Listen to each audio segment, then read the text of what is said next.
All right, guys, DFS 5-pack live again, night baseball. We are going to run right into this bad boy, and hopefully everybody makes themselves some money today. Yeah, excited to talk out another slate with you, as always. All right, so I'm going to start here. Do you have anybody on the cheap that you like today on the slate? That is a great question. No. Okay, fair. Either do I. So I kind of feel like it's a day where I have to spend up. I mean, even the guys like in the 8K range, like my boy Gossman has really come back down to earth. Fried's in a rough spot against the Dodgers, which, is always a tough one to go to. Caprillion, I mean, he's another one. Like, I get the matchup is decent, but he's really come back down to earth the last couple months. Yeah, he has. It's tough to want to spend that money on him for sure. I guess for me, gun to head right now, I'm going to probably go Scherzer Cole. Although I do think Chris Sale owns upside. Yeah, I think Chris Sale owns a lot of upside here. A lot of upside here. So I do think it's Cole and Scherzer, but with Chris Sale right in the mix. Like if I do a 3-entry max, I might play like all three of them and mix it around. Yeah, for my money, Scherzer's still the best.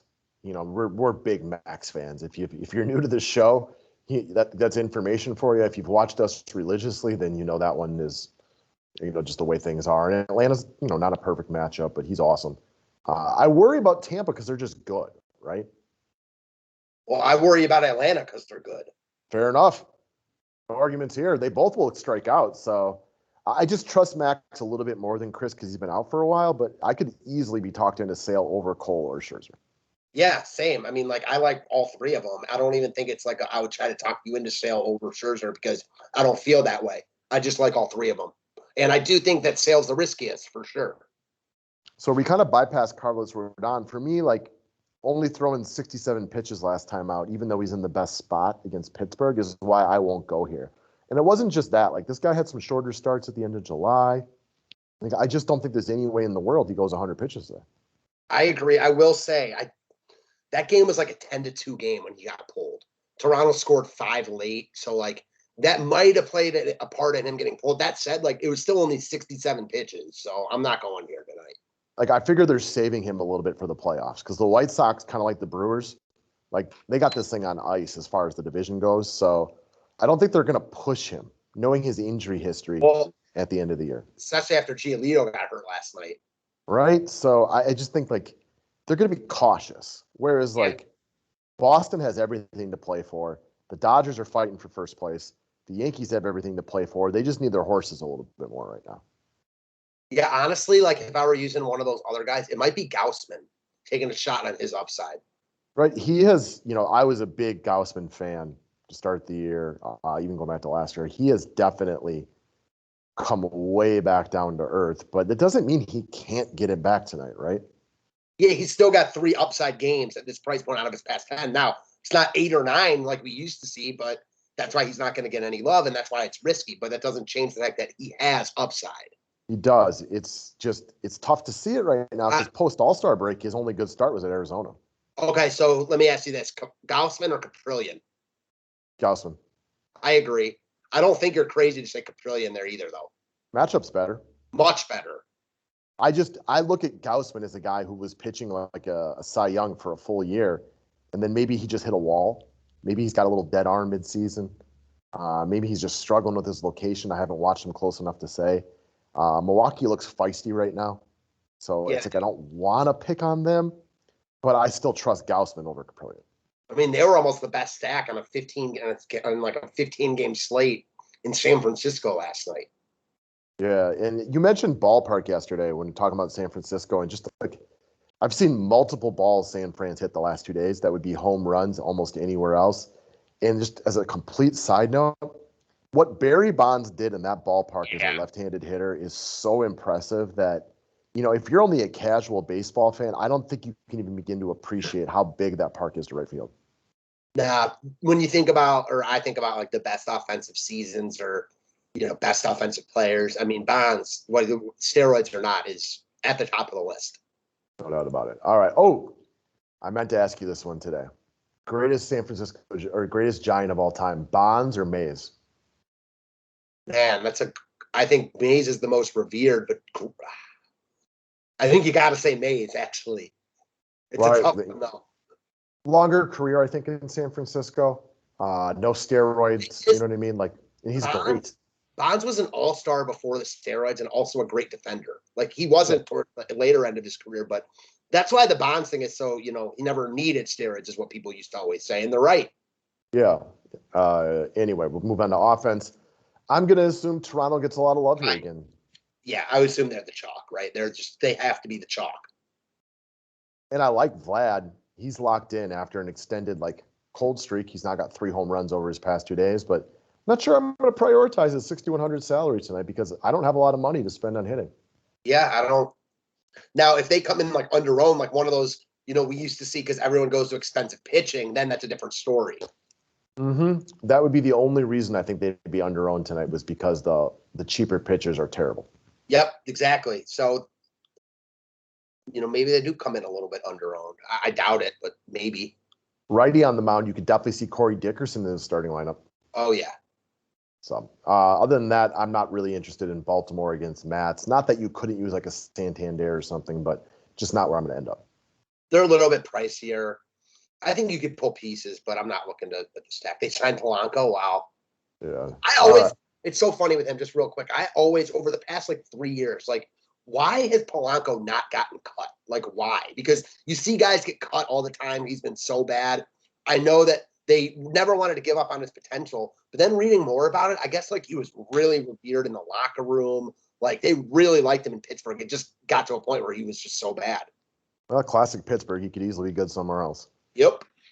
All right. As far as the Yankees go today, I think they make a lot of sense. I have to be very cautious with where my money goes, but I think Luke Voigt, DJ LeMahieu's coming off back-to-back multiple hit games. Maybe hoping an Urshela gets going tonight. And then obviously all the outfielders. Stanton just missed last night. The Yankees, I like them more than the Blue Jays. Even if if ownership were the same, I like the Yankees more.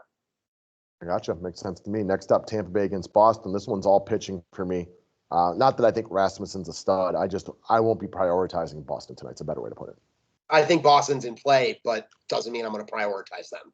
Kind of agree. Yeah, and we're not, we might not play Sale, but I'm certainly not looking at Tampa today. No. All right. Oakland against Detroit. We mentioned Detroit being way too expensive yesterday. A lot of that remains true for them today. You know what I mean? Scope's 5,200. Grossman is, he's fine at 4,100, but he's not a priority. I do like some pieces of Oakland, though. Yeah, I used Oakland last night. They were really good for me. They were one of the best teams on the slate. Chapman homered twice. He's been awesome ever since we called him out a month or two ago. Kana homered. I don't know. I like Oakland a lot here. Yeah, and they got some affordable pieces. Yeah. Elvis Andrus isn't what he once was, but he's only 2,700. Matt Olson's tough to get to, but you got to make your priorities somewhere. Jed Lowry's affordable. You might have, I don't know. We'll see who you get in the lineup for the outfield. It'll probably be Kanya, who's affordable. I can't wait for the day Chris Davis, who re-signed with Oakland, gets called back up. He has been tearing it up in the minors, homers every day for the past month. I was just reading about him right before you called, and I was going to say, what is it about Chris Davis's, though? They go from elite home run hitters to being non-relevant in the major leagues so quickly. I heard someone ask their manager about Chris Davis and whether he was going to get called up, and you could kind of tell that it was probably going to happen. So I'm interested to see when and if it does. Well, with Seth Brown out and Laureano out, they might get an outfielder. All right, Pittsburgh against the White Sox. I like the White Sox plenty today, but because I'm using high-priced pitching, I don't think I have a way to afford them, really. Yeah, I agree. I do think that might keep their ownership down. Luis Robert, how expensive is he? He looks like a good value, even at 4,400. He's just so good. Not good last night, but that's okay. He is really good. He's not cheap anymore, but he's still affordable based on what we have. And he's good enough that he should be a 5K guy. So he's still cheaper than he should be, but he's not cheap anymore. It's a good way to put it. He's not cheap, but he's cheaper than he should be. All right. I do have some interest in some cheaper pieces from this game just because I might need it. Maybe a Miles Straw, a Benintiende, maybe a Zimmer, depending on what the starting lineup looks like. It's not that I love these offenses because the offenses aren't good, but the pitchers aren't good and they're cheap, and I'm going to need that because I only got about 3,700 per offensive guy. Yeah, I could see stacking either side here. I think Logan Allen sucks. He was okay last time out, but I don't think he's good at all. And the Indians have been feisty lately. Ahmed Rosario, monster game yesterday. The middle of their lineup's always in play, and then you got guys like, you mentioned Straw, Zimmer that are in play. And actually, you got to be nice for Logan Allen. He was actually great last time out. So that's the needle in the haystack start, as he was negative the 4 before that, but he did, you're very hard on him and he deserves it, but we'll be extra nice to him today. I actually like Kansas City a lot here. I'm hoping they go under-owned. They got going late last night, scored 2 in the 9th. I could definitely see stacking KC. Because for me, when I was looking through this, I assume that game gets less love than this game. You think that game gets definitely? I mean, well, at least the Minnesota side. I like Buxton. I think Buxton's about to have his first good game. I think he's going to be big chalk today. I think he deserves to be. And this is the kind of chalk I don't mind eating if you're different somewhere else. Yeah, I get that. I mean, it just, for me in tournaments, I don't think you have to fade him, but I don't think you have to play him either. Yeah. But he's the kind of chalk because he's cheap with that upside. I don't mind just eating this one if you like it. He hasn't done anything, though. No strikeouts, though, yesterday. And I mean, still, he's going to be 40% owned. I don't feel personally I need to just lock him in. Not need to, but I don't mind playing him because of the upside for the price. If he was 4,100 today in chalk, it'd be easier to fade. At this price, I'm I can go one way or the other. And the odds are he's okay today and you can win with or without him. Agreed. So, and a lot of times that's what happens. If he drops an RBI double and walks today and gives you 9 points, you can win with or without him. No doubt about any of that. So I think this game makes a lot of sense because of the prices and based where we're at. Good call on Schwindel yesterday. He's wildly in play again. And that's where the Kansas City-Cleveland game's probably a lot lower owned. Yeah, I don't think the Cubs get love. I think the Twins get a lot of love, and then the Cubs are probably – I could see the Indians and Royals getting more love than the Cubs. People do not want to play the Cubs. Fair enough, man. I could get on board with this game overall, but Minnesota will probably be pretty popular. Yeah, I'm with you 100%. All right, Milwaukee against San Francisco. So kind of like Jake Odorizzi we talked about on the day slate, Brett Anderson is a firmly mediocre pitcher. He doesn't give up a lot of power, but you're likely to get into the bullpen eventually. Could be the weaker parts of the bullpen, whatever you're thinking on this one. I can get on board with a couple Giants pieces. The problem is you always mention with them, they are the number 1 team in baseball for pinch hitting. So any righty you play today might legit get one at bat. Yeah, I mean, except for their good guys Chris Bryant, Posey. I mean, if you want to play a Brandon Crawford or Belt's in the lineup, I'd feel good about those guys. But yeah, I'm with you. It's a full stack. No thanks. Yeah, you mentioned that 2 weeks ago. They brought it up on the broadcast last night. They're a distant first place for the number of pinch hit appearances, which when there's a lefty on the mound makes it harder. Because even they're good lefties like Crawford and Belt, they're expensive today.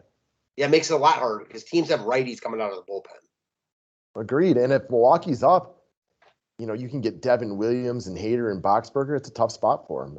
As far as the Brewers, I don't know, man. We've talked about San Francisco and Gausman fading a little bit, but this is not my spot for them.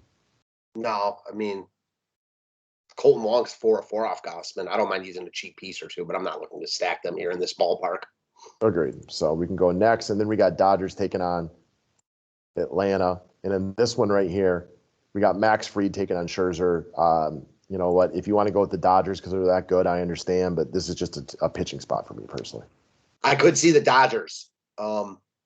Especially if you're fading the Blue Jays and the Fried's good. I like Fried a lot, but he's not impervious to getting hit. The Dodgers are better than Fried. Agreed. I won't get here, but I would be more likely to stack the Dodgers than actually using Fried. Same, and I'm more likely to use a Justin Turner one-off if I have the money than stacking them. All right, guys. Just a quick recap. I'm Cole Scherzer. It sounds like you're Cole Scherzer and Sale mixing and matching in a 3-entry max. Yeah, I am. If I'm making one, though, it's Cole Scherzer as of right now. Okay. And that could change. I think Sale's a close third place. Yeah, agreed. I want to see where ownership comes in on offenses because, if KC, Cleveland, Chicago, Cubs are getting no love, then it's easy to spend up on pitching, too. Mm-hmm. We expect it to be the Twins, especially because Buxton's so cheap on top and the rest of the Yes. team is cheap. So we'll be looking, you seem to be like you're on KC. And I'm more of a mishmash of these four teams. Ownership will make a difference, but I'll probably just play my favorite guys from this game and then use whatever one best player I can get to. And he might be from Oakland.